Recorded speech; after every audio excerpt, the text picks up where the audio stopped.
रज्म हो, कोई बज्म हो, ये शाम अपना अज़म से है, जहां रोशनी की कमी मिली वहीं एक चिराग जला दिया। IMCR, Indian Muslims for civil rights, ये तंजीम इसी मकसद से बनी है। ये गैर सियासी तंजीम है, इसमें तमाम पार्टीज के लोग हैं और जो मुल्क के हालात हैं उसने मजबूर किया है कि इस तंजीम का फॉर्मेशन हो।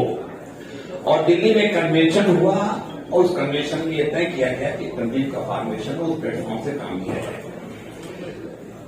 आज का जो मौजू है वो इतना वसी है कि उस पर बोलने के लिए बहुत वक्त दरकार है। इंडियन कॉन्स्टिट्यूशन के अंदर ह्यूमन राइट्स जो है, मानवाधिकार जो है संविधान में, वो अपने आप में बहुत बड़ा चैप्टर है। और कॉन्स्टिट्यूशन का जब इंटरप्रिटेशन होता है तो वो तो उसकी बहस तो महीनों चलती है, तब जाके कहीं नुक्ता निकलता है। कॉन्स्टिट्यूशन अमेंड नहीं हो सकता, पार्लियामेंट कर सकती है, ये बात चल रही थी। मालूम हुआ कि गोलकनाथ केस आया 1968 में कि पार्लियामेंट अमेंड तो कर सकती है मगर फंडामेंटल राइट्स को अमेंड नहीं कर सकती। ये 11 जजों की बेंच थी। फिर मालूम हुआ कि उस पर झंझट, बात बढ़ी तो उन्होंने कहा कि 13 जजों की बेंच बैठाते हैं, तो 13 जजों की बेंच बैठ गई। अब 13 जजों की बेंच बैठी 1973 में उन्होंने कृष्ण भारती केस में फैसला दिया और 6 एक तरफ से 7 एक तरफ से कि नहीं अमेंड तो कर सकती है फंडामेंटल राइट्स को भी, लेकिन basic structure of the constitution जो है उसको अमेंड नहीं कर सकती।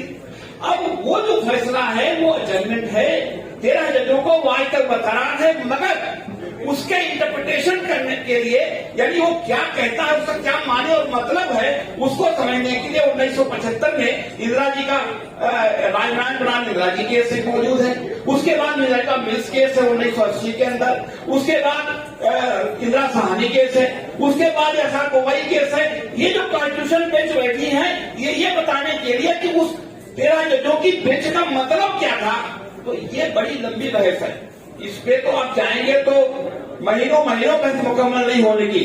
मैं फिर भी कहना चाहता हूं कि कॉन्स्टिट्यूशन हमारा जो है जो ह्यूमन राइट्स की गारंटी देता है, पूरी तरह बेस्ड है उसी के ऊपर। चाहे आप प्रेमबुक को देखें, चाहे आप जो फंडामेंटल राइट्स हैं, आर्टिकल 19 है, 21 है, वगैरह वगैरह, there so many articles, I have no time to explain. तो वो तमाम चीजें हैं, लेकिन जो चीजें सामने हैं वो ये है कि जो हमारा संविधान है उसको किस तरह से उसकी धज्जियां उड़ाई जा रही है। महाराष्ट्र में सरकार बनती है और यही कोर्ट हमको नजर आ रहा है, यहाँ पर जो बैठे हुए लोग हैं वो देख रहे होंगे कि हो क्या रहा है, कॉन्स्टिट्यूशन की धज्जी उड़ाई जा रही है। मगर सुप्रीम कोर्ट की कॉन्स्टिट्यूशनल बेंच बैठ गई कि हम बताएंगे क्या करेंगे, करते करते कितना दिन लगाया और बाद में कह दिया कि हाँ चीफ मिनिस्टर शिंदे को गलत बताया गया था, मगर हम उसको हटा नहीं सकते क्योंकि बात खत्म हो चुकी है। तो कॉन्स्टिट्यूशन का यह हाल है। सवाल ये पैदा होता है कि आप सीधी बात है, elect the government that works and throw out the government that is not doing anything in the interest of the masses public। सीधा फार्मूला है। सियासत का मामला ये है, ये हम लोग कहते हैं नान सियासी कोई नहीं होता, गैर इलेक्शनरी पार्टी होती है, गैर सियासी नहीं होती। तो ये सब बड़ी लंबी बहस है, सियासत है। इस खेल में कायदे में मराती है जरूरी, शादी के नायब से तो फर्जी मत प्यादा, और बेचारा प्यादा तो है एक मुहर नाची, फर्जी में पोशीता है शादी का इरादा। हमारे मेहमान यहाँ पर तशरीफ फरमा है, आप सुनना चाहते हैं सुनेंगे। मेरी अखलाकी जिम्मेदारी है कि मैं आप लोगों से रुखसत लूं, और जब मुझे कभी इस तरह से बोलने का मौका मिलेगा तो मैं फिर अपनी बात तफसील से रखूंगा। जो कुछ मुल्क में हो रहा है वो आपके सामने है।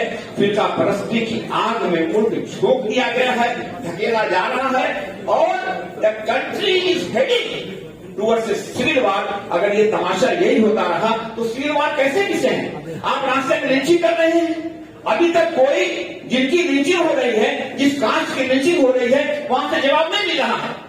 लेकिन हालात होते हैं, रिएक्शन अगर होना शुरू होगा तो एक जगह एक रिएक्ट करेगा, दूसरी जगह दूसरा रिएक्ट करेगा, लेकिन मैं खाली इतना कहना चाहता हूं कि हालात बदलते हैं, रात के अंधेरों से हम सफर में घबराना, कुछ ही देर बाकी है इंकलाब आने में। वो मैं एक बात कहना चाहता हूं, नक्शा आपके सामने होगा कि मौजूदा वजीर आला साहब जो है पार्लियामेंट में रुकिस्ता से रो रहे थे, और आपके सामने तस्वीरें होगी जब सरकारें बदलेंगी और जो केसेस आपने विड्रा किए हैं और जब आपके केसेस विड्रा का विड्रॉल होगा तो फिर आप पार्लियामेंट में रोना चाहेंगे तो पार्लियामेंट में जगह नहीं मिलेगी, आपको सड़क पे रोना पड़ेगा। आप वजीर आला हैं, आप सियासतदान हैं। सियासतदान की पहचान क्या होती है? मैं अपनी बात सबको करना चाहूंगा कि बहादुर शाह जफर के सामने जब उनके लड़कों का सर काट करके पेश किया गया तो उन्होंने रोया नहीं वो शख्स, उसने कहा कि आगे तैमूर यानी तैमूर की जो औलाद थी वो इसी तरह सुख रो होकर के बाप के सामने आया करती थी। ये होता है हुक्मरान की निशानी, रोना बिलखना। ये दिन उनको याद रखना चाहिए। तारीख दोहराती रहती है, तारीख पलटती रहती है, फिरका पलटती, हिंदू मुस्लिम से मुल्क चलने वाला नहीं है। मैं अपनी बात ये कहकर खत्म करना चाहता हूं कि मैंने कविता की जबान में, लेकिन मेरे दिल की अक्कासी है, बहुत सारी बातें समेट कर कहना चाहता हूं कि लाख बैठे कोई छुप छुप के कभी गाहों में, खून खुद देता है जल्लादों के मस्कन का सुराग, साजिशें लाख बढ़ाती हैं जुल्मत के नकाब, बल्कि हर दूर निकलती है हथेली पे चिराग। तुमने जिस खून को मक्सद में छुपाना चाहा वो आज कुछ वो बाजार निकल आया है, कहीं शोला कहीं नाना कहीं पत्थर बनकर। ऐसा शोला बुझाओ तो बुझाए नजरे बने, ऐसा नारा के दबाओ तो दबाए न बने। बहुत बहुत शुक्रिया।